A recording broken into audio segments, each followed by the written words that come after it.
Title Crush, written by Moonlit Writing. The rumor going around school this week is that Suna Rintaro has a crush on you. A preposterous rumor, in your honest opinion. One that must have been concocted out of the deepest pits of hell, seeing that every interaction you've ever had with Suna was interlaced, to put it lightly, with animosity. In your book, it was entirely his fault and you had every right to pin it to him. When Sun has spent almost his entire life terrorizing you, it might as well have begun back in kindergarten, when he wordlessly smeared black paint all over your Mother's Day card. Or in second grade, when he pushed you off the swing and you landed with a mouthful of sand. Or even later in fifth grade, when he, with full intent, hurled a dodgeball smack into your face. Now that you are in high school, older but not any maturer, Suna now goes around pulling the pettiest of pranks just to hear you yell down the hall. It's pulling your hair in the one class you share, it's hiding your water bottle when you can't reach it, and it's purposely not choosing you for his team in PE, so his team can beat you and he can rub it in your face. So Suna Rintaro having a crush on you? A sick joke. Don't you get it? It's an enemies to lovers trope. He's mean to you because he loves you. Atsumu has been bothering you about this rumor for the whole week, always nudging you in the rib whenever Suna gets called to answer a question in class, or nodding very indiscreetly in his direction whenever you two were in the same vicinity. Shut up, Tsumu. This isn't fan fiction. You figure the only reason why people are still talking about it is because it was Suna. The boy who can't really be bothered with anything other than taking naps in the second floor computer lab or volleyball. If he's not known for the monster he is with his spikes, then it's for the trouble he gets into. Mainly because he associates with the Mia twins. Speak of the devil, Osamu murmur next to you. You eye Suna, who had just leisurely walked into the cafeteria, and you were almost certain that the rage rousing inside of you has to do with that indifferent expression plastered on his face. So blank, so void, so absent of anything distinctly human. That or the way he has caught onto you glaring and is now looking directly at you from across the room. He quirks a brow with a slight tilt to his head like he means to say, "What?" Atsumu then clamorously snaps his finger in front of you, repeatedly calling your name. Excuse me? Yeah, can you please not gaze into each other's eyes while I'm having lunch? It's disgusting. I, I wasn't. But the sentence hangs off your tongue when you overhear someone snickering behind you, and you find rows of smug looks down the table. High school sure is the same when everyone gets a little too invested in anything that's not their business. Whatever, it's just a rumor that's gonna be forgotten in a few days.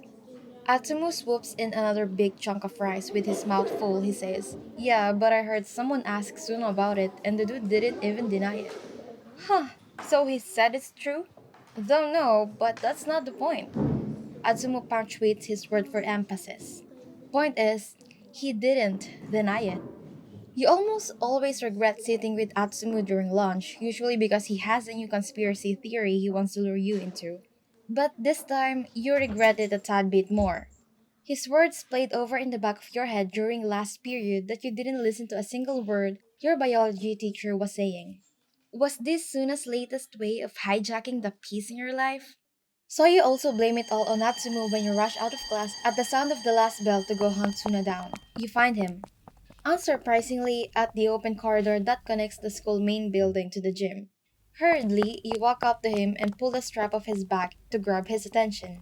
Suna isn't faced by the weak force. "Hey, can we talk?" He barely glances over his shoulder at you. "About?" You circle him, bringing yourself face to face with Suna. "The stupid rumors."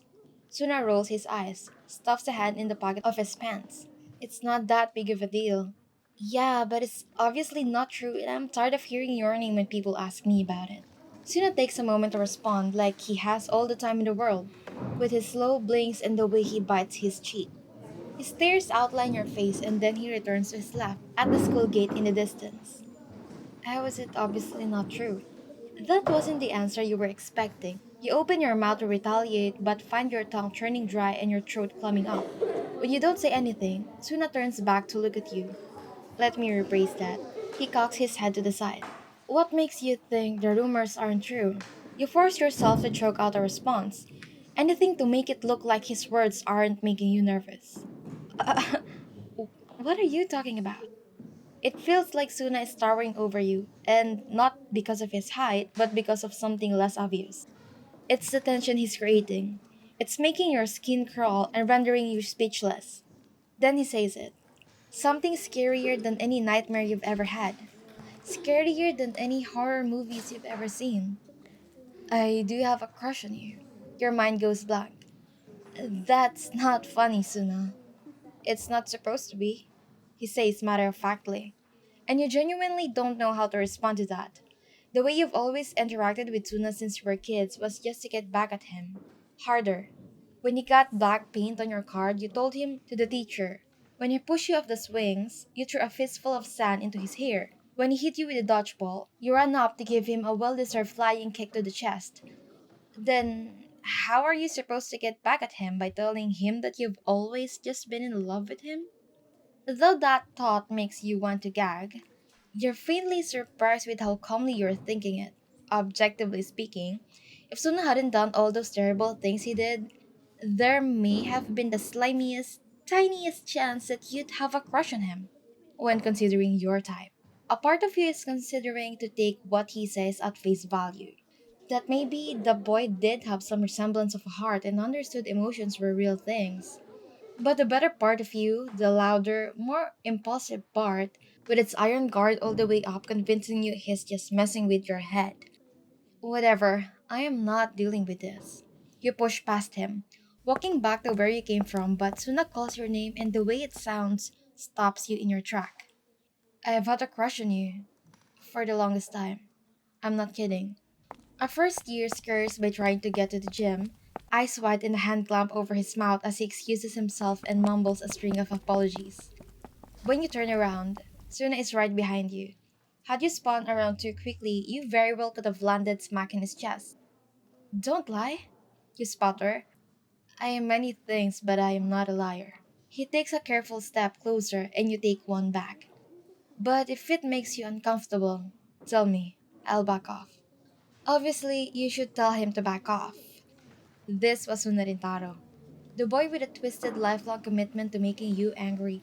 But Atsuma's annoying voice sneaks back into your head at the worst possible timing. He's only mean to you because he loves you. Do you want me to stop?